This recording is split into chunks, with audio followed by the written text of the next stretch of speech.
민간 시장이 좀 규제가 많이 완화되면서요. 서울과 수도권 위주로 많이 완화가 됐습니다. 조금씩 상승폭을 그리고 있는데요. 아직까지는 좀 먼 지방 쪽은 미분양이 많이 있는 걸로 알고 있습니다. 그렇지만 서울과 수도권 쪽으로는 조금씩 상승 곡선을 그리고 있습니다.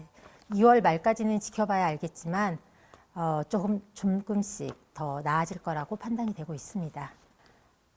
제일 큰 차이점은요. 제일 궁금해하시는 분양가 측정 방식인데요. 공공임대아파트 같은 경우는 10년, 20년을 살아보시고 나중에 분양받는 시점이 분양가 책정 시점이 되는 것이고요. 주변 시세에 따라서 주변 시세의 70에서 많게는 90%까지 분양가가 측정이 되고요.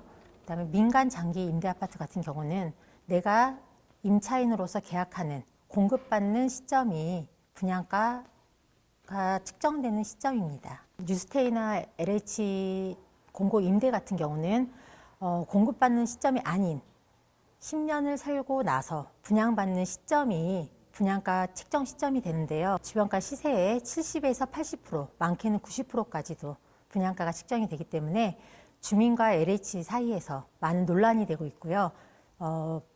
내가 처음 들어갔을 때보다는 높은 금액을 내야지만 분양을 받을 수 있는 금액이 되겠죠. 그렇지만 민간 임대 아파트 같은 경우는 아무래도 내가 입주하는 시기가 분양가 책정 시기이기 때문에 확정 분양가로 공급을 받기 때문에 내가 분양 전환 시점이 되는 시기는 굉장히 낮은 시점이 되는 거죠. 분양가가. 민간 장기 임대 아파트는 분양 가격이 확정된 상태로 공급이 됩니다. 10년 살고 확정된 금액으로 처음 분양받은 그 금액으로 분양을 받기 때문에 주민으로서는 굉장히 좋은 거죠. 그리고 둘 다 리스크는 제 생각으로는 리스크는 없다고 생각합니다. 장점이자 단점이 될 수도 있는데요.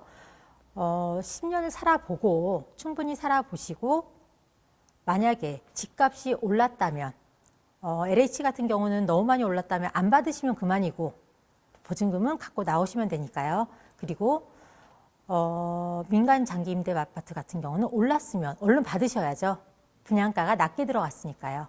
예, 그러면 갭 차이를 노릴 수도 있으니까요.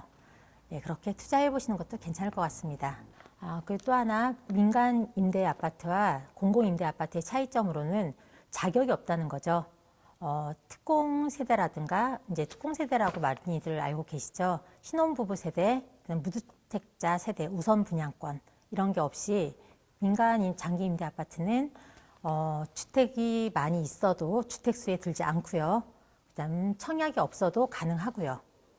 대한민국 국민이면 19세 이상 누구나 다 분양을 받을 수 있고요. 청약 통장 필요 없습니다. 그리고 주택수에 들어가지 않습니다. 세금 없습니다. 종부세, 양도소득세, 취등록세 없습니다. 그리고 전매가 가능합니다. 그렇기 때문에 내 세금에서는 언제든지 프리하다는 거, 그리고 내 재산 증식에도 많이 도움이 될 수 있다는 거 꼼꼼히 따져보시고 잘 알아보시고 선택하는 것도 좋은 방법인 것 같습니다.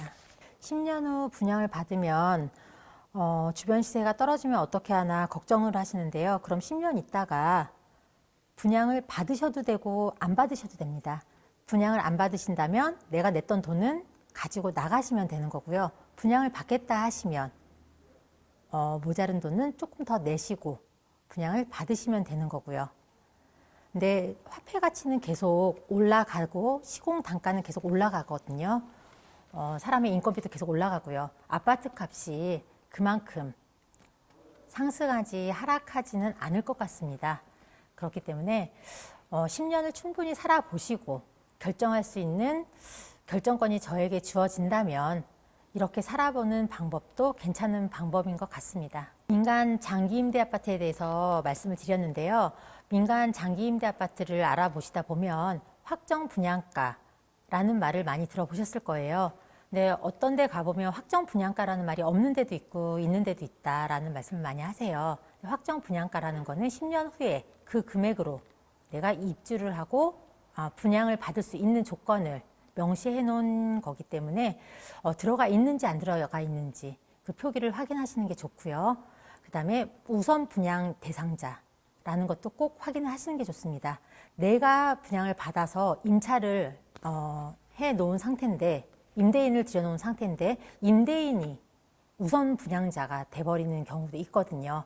그래서 내가 처음에 최초의 임차인이 내가 우선 분양 대상자라는 그 명확한 표시가 되어 있는 계약서를 확인하시는 것도 하나의 방법입니다. 또 입지 조건도 꼭 확인하시고요. 요즘에 역세권이나 인근에 뭐 주변 시설이라든가 인프라 구축이 얼마나 잘 되어 있는지에 따라서도 많이